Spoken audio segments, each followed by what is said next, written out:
Good day everyone! Shalom! My brothers and sisters in Christ, ganyan din po sa mga kapatid ko dyan sa Quezon City, Female Dormitory, Camp Karingal. Na-miss ko na po kayo at kumusta rin po kay Madam Warden Elena Rocamora at kay Madam Erlinda Turaray. Welcome po sa ating virtual preaching. Pinamagatang ko pong the Beatitudes of our Lord Jesus Christ. Okay? Ito po ay ang sermon ng ating Panginoong Jesus dun sa bundok o yung ating tinatawag na Sermon at the Mount. Okay? Basahin ko po sa inyo mula sa Matthew chapter 5 verses 1 to 12. Okay. Nang makita ni Jesus ang napakaraming tao, umakyat siya sa bundok. Pagkaupo niya, lumapit ang kanyang mga alagad at sila'y tinuruan. Mapalad ang mga taong walang inaasahan kundi ang Diyos, sapagkat mapapabilang sila sa kaharian ng langit. Mapalad ang mga nagdadalamhati, sapagkat aaliwin sila ng Diyos. Mapalad ang mga mapagkumbaba, sapagkat mamanahin nila ang daigdig. Mapalad ang mga nagugutom at nauuhaw sa katwiran, sapagkat sila ay bubusugin. Mapalad ang mga mahabagin sapagkat kahabagan sila ng Diyos. Mapalad ang mga may malinis na puso sapagkat makikita nila ang Diyos. Mapalad ang mga gumagawa ng paraan para sa kapayapaan sapagkat sila ay ituturing na mga anak ng Diyos. Mapalad ang mga inuusig ng dahil sa kanilang pagsunod sa kalooban ng Diyos sapagkat mapapabilang sila sa kaharian ng langit. Mapalad ang mga nilalait at inuusig ng mga tao at pinaparatangan ng lahat ng uri ng kasamaan na pawang kasinungalingan ng dahil sa akin. Magsaya kayo at magalak sapagkat malaki ang inyong gantimpala sa langit. Gayon din ang ginawa ng mga tao sa mga propetang nauna sa inyo. Okay. So dito po, napakaraming tao ang sumusunod po sa ating Panginoong Jesus dahil nga po nabalitaan na nila yung marami siyang napagaling, no? Lahat napagaling niya, lahat na lumapit sa kanya. Okay? At ang ginawa ng ating Panginoong Jesus ay umakyat siya sa bundok at lumapit ang kanyang mga alagad. At dito po niya binigay itong Beatitudes na to o ang tinatawag nga 8 blessings o 8 pagpapala. Okay. Ito po ay binigay ng ating Panginoong Jesus bilang training sa kanyang mga disipulo. So sa napakarami ng mga taong dapat tulungan, dapat abutin, kinakailangan po merong umabot sa kanila. Ito po yung tinatawag nating discipleship. Kaya nga po tayo ay nag-aaral ng salita ng Diyos, nagtitraining po tayo nang sa ganon ay magamit po tayo para abutin yung mga hindi pa nakakakilala sa Diyos. Okay? Katulad po nito, kayo po ay you can be disciples of God. Lalo na po ngayon, sabi nga the harvest is plenty, but there are only few workers. Sino po ang aabot? Kaya marami po ang pag-aaral po, ang pagiging disipulo ng ating para sa ating Panginoong Jesus, ang pagiging servant. Okay? Sabi nga nila is, it takes time. You have to leave your comfort. At, subalit, ang reward ay napakaganda. There is hope and blessings sa lahat ng mga naglilingkod sa Diyos. So, wag po tayong nakaupo lang na nakikinig. Magkaroon po tayo ng heart na maging servant, maging kagamit-gamit sa Diyos para abutin ang iba. Okay?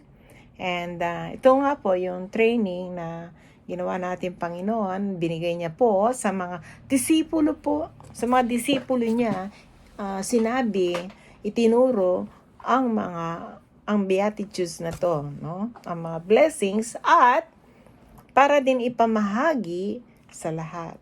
Okay? So, ang sabi sa verse 3, ang sabi, unang-una, mapalad ang mga taong walang inaasahan, kundi ang Diyos. Bakit daw? Sapagkat mapapabilang sila sa kaharian ng langit. Okay. So, sino po sa atin ang para bang kailangan lagi mong kasama ang Diyos? Parang naging dependent na. Alam niyo po, pag ikaw ay tunay na mananampalataya ng ating Panginoon Jesus, parang gusto mo lagi kasama siya. Nakadepende ka na. Napakasarap po kasi nagkakaroon ka ng security pag alam mong kasama mo ang ating Diyos. Di po ba? Subalit, marami po ay ang opposite nga po nito na hindi umaasa sa Diyos ay because umaasa sila sa sarili nila na kayang-kaya nila lahat.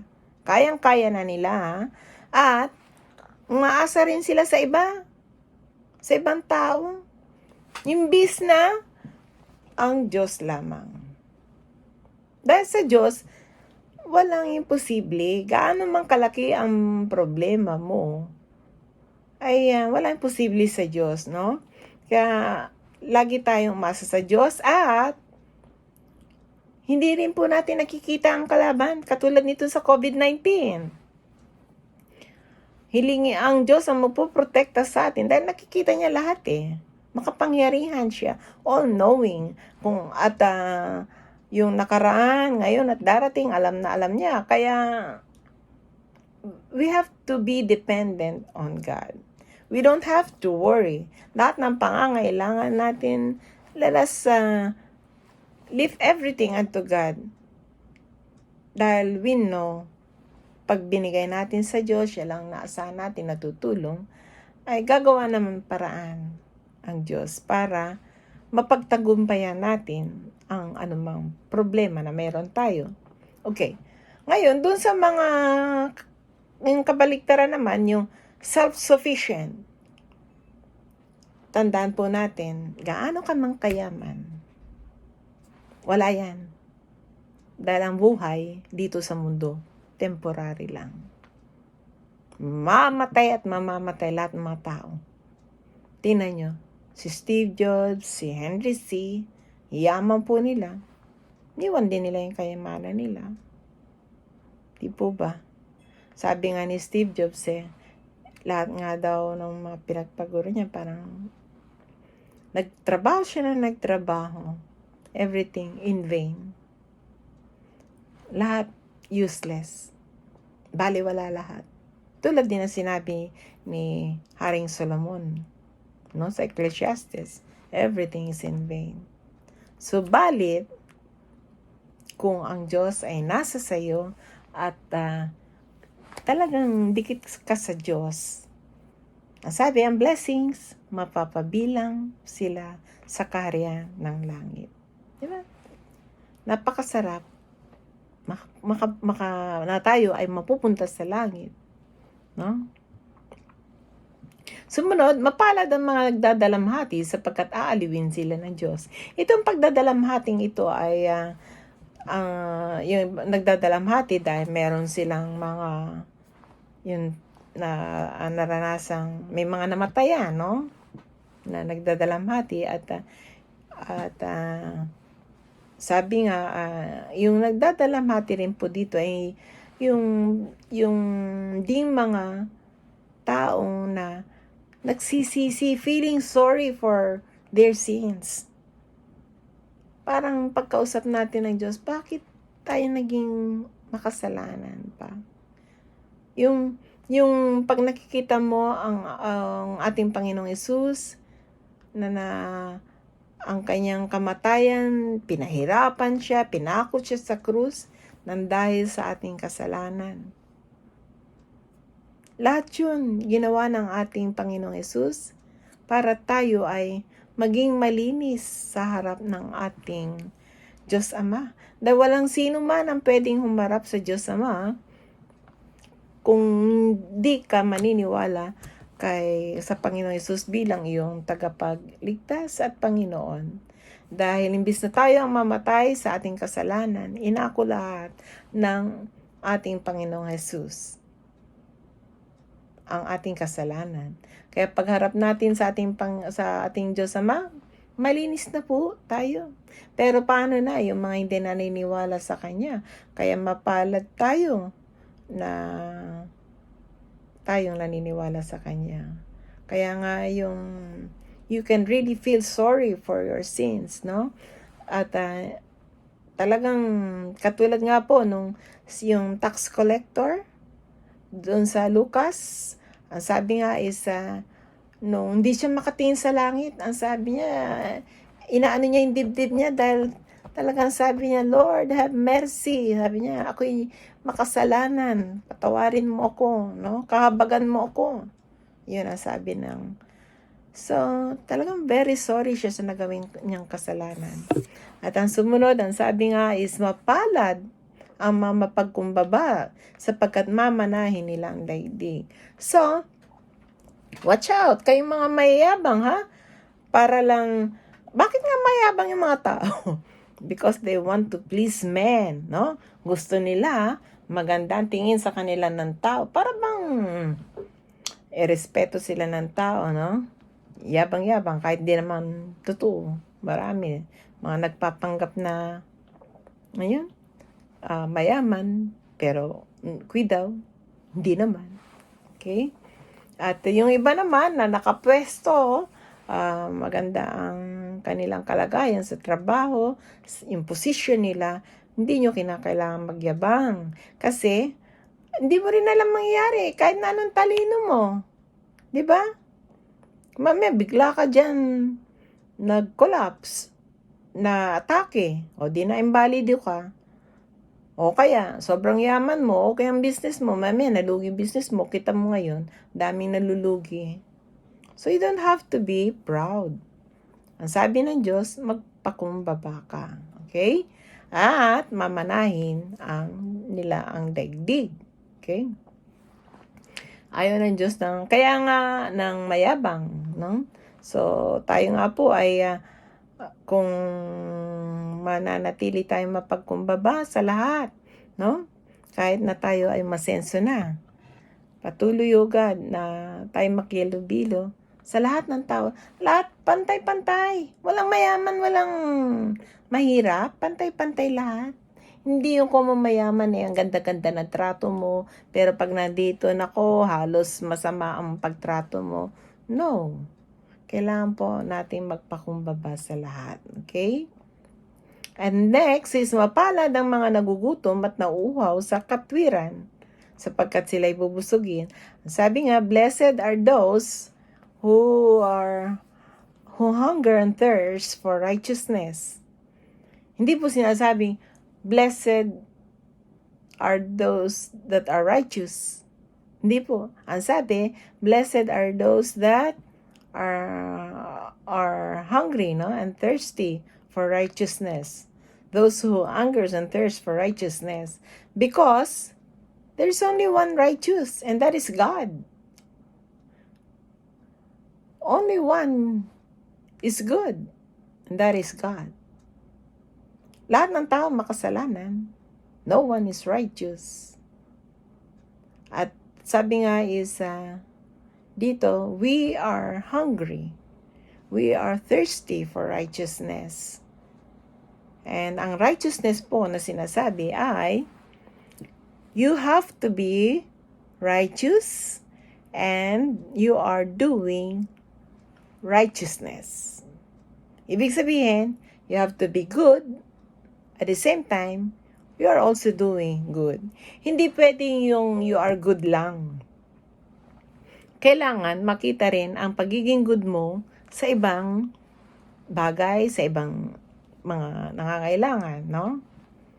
And for you to be righteous, you have to believe Jesus Christ as your Lord and Savior. No one else is the Messiah except Jesus Christ, who takes away the sins. So for us to be righteous.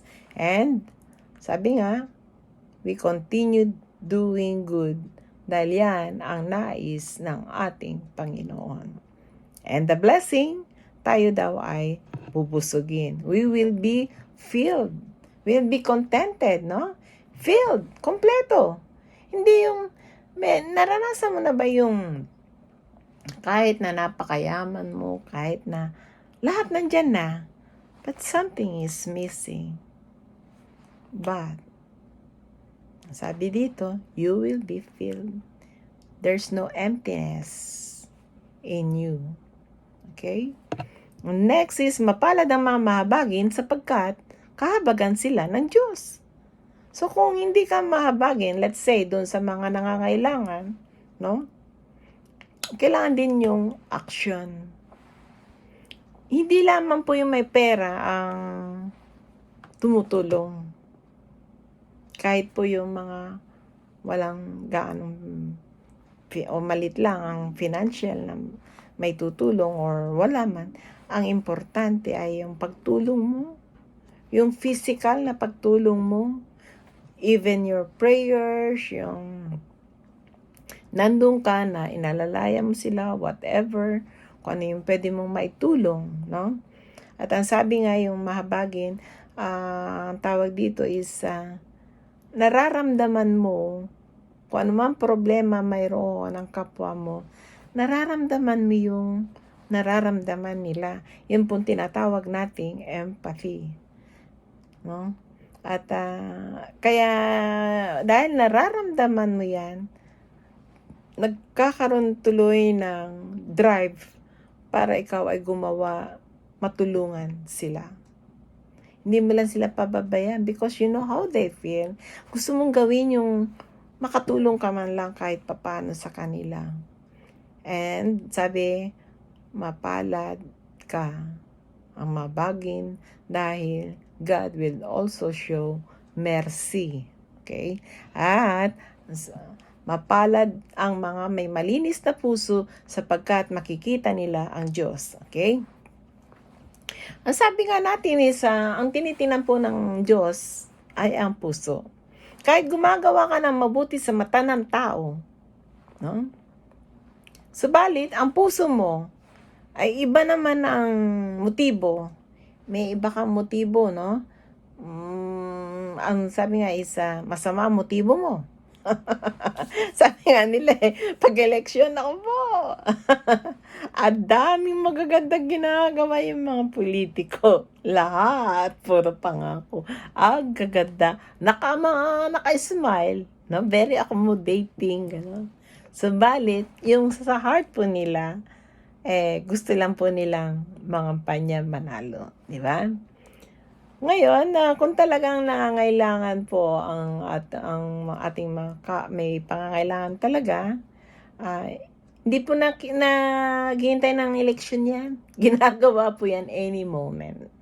Kung kailangan ang tumulong, na hindi na kinakailangan na i-advertise, na ipaalam sa buong mundo, sa buong lahat, na ganito ang ginawa mo.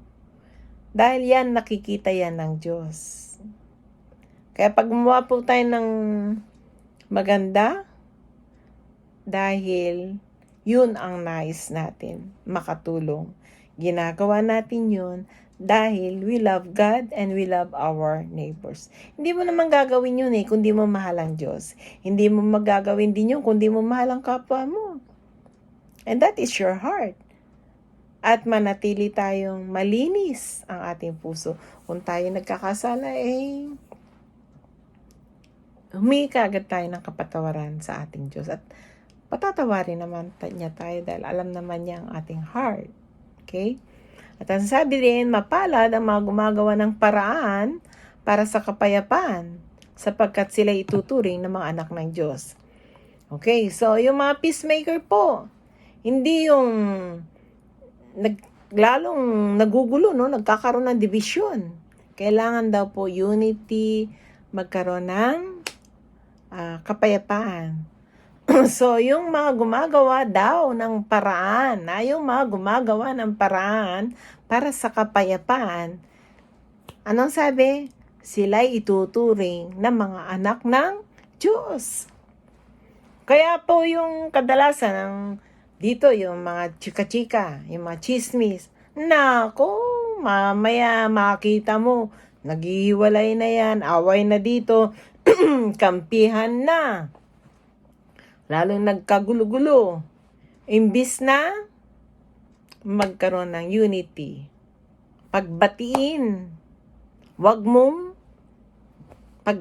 lalong galitin o paghiwalayin. Diba? At yun nga, yung tawag dito, peacemaker. Dahil ang division po, gawa yan ng demonyo. Pero pag peacemaker ka, sabi, ituturing kang kayong mga anak ng Diyos. Pero kung division, mga anak kayo ng demonyo.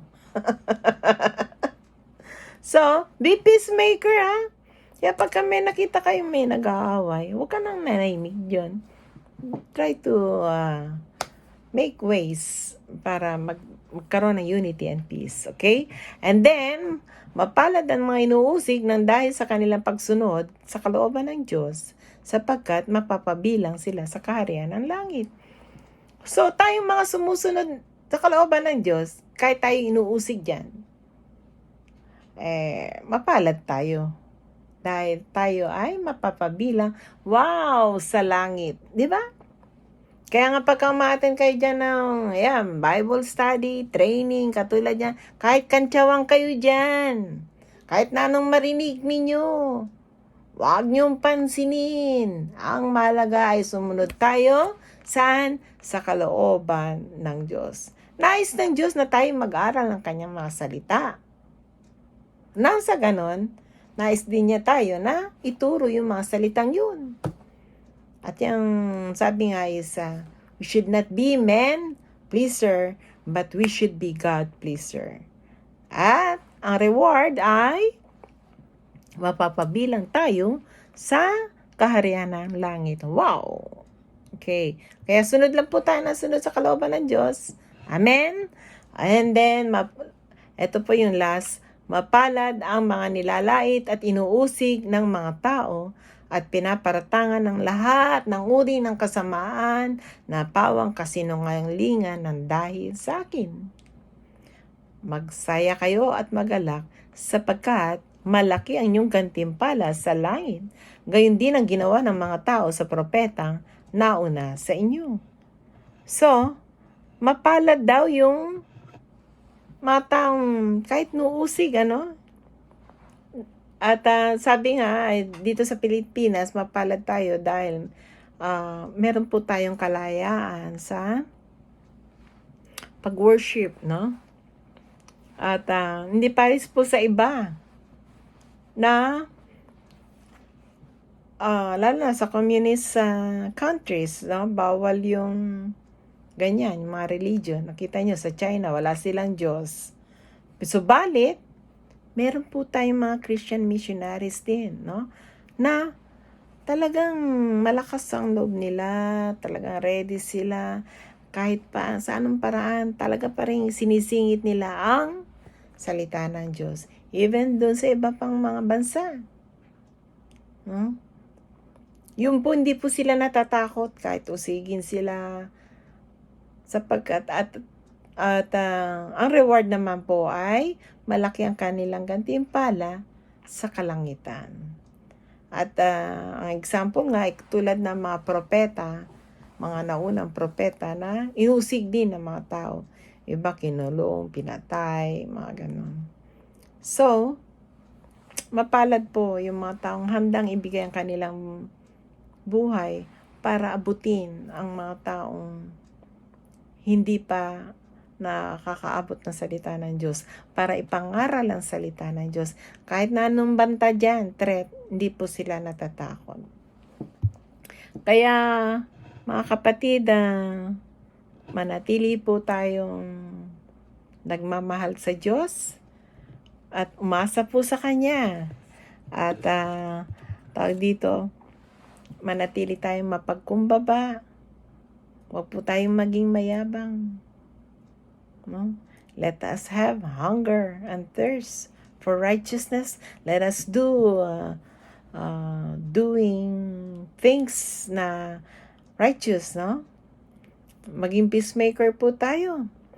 Patuloy tayo sumunod sa kalooban ng Diyos, and everything will be rewarded, will be going to heaven. Di po ba? Okay, at ang higit sa lahat ay, ang sabi nga is, for us to be righteous, we need God. We need Jesus as our Lord and Savior. Dahil sabi nga is, lahat tayo ay makasalanan, and the payment of sin is death. Lahat tayo ay mamamatay. Subalit, ang imbis na tayo mamatay, ang namatay para sa ating kasalanan ay ang Panginoong Jesus. Okay? So, yung iba po na hindi pang tumatanggap sa ating Panginoong Jesus bilang Kristo, Lord and Savior, ay kailangan tanggapin mo na. So, these are the blessings, no? Na sa Sermon of the Mount by our Lord Jesus Christ. Continue to be a true servant of God, a disciple of God. At kung hindi mo pa natatanggap si Jesus Christ as your Lord and Savior, nais mo siyang tanggapin, sumunod po kayo sa ating panalangin na ito, ang kinin niyo po.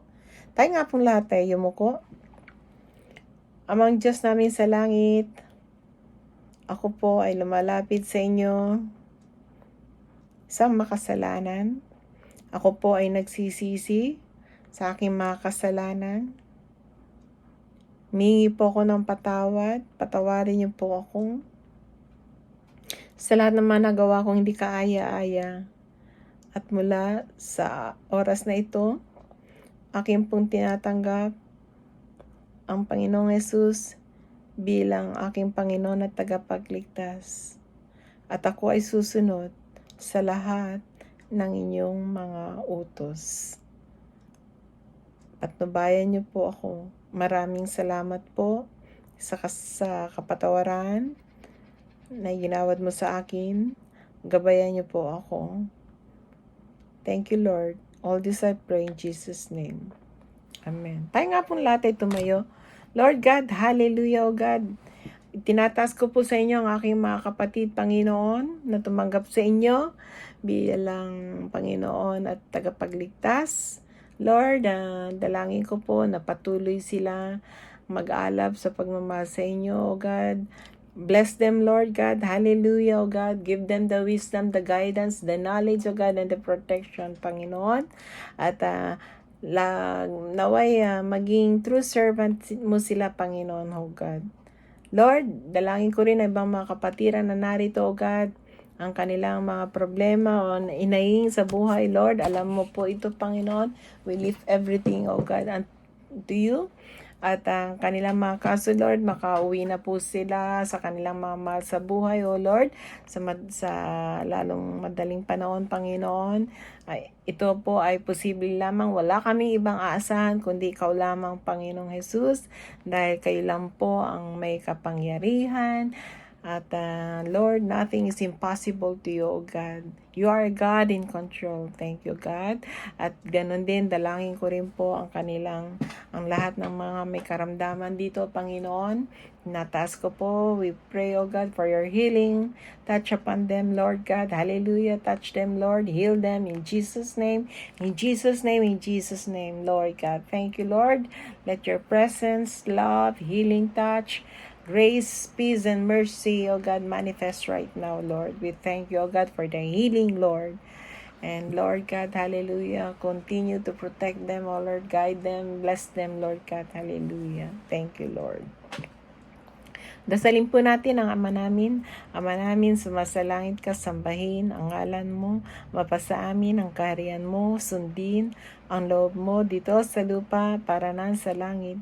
Bigyan niyo po kami ngayon ng aming kakanin sa araw-araw At patawarin niyo po kami sa aming mga sala, paris ng pagpapatawad namin sa nagkakasala sa amin. At huwag niyo po kami paintulot sa tukso, at adyan niyo kami sa dilang masama. Amen. Amen. God bless you in the name of the Father, the Son, and the Holy Spirit. May God's face shine upon you, keep you, and bless you. All this we thank you in Jesus' name. Amen. Amen. Amen. Thank you very much.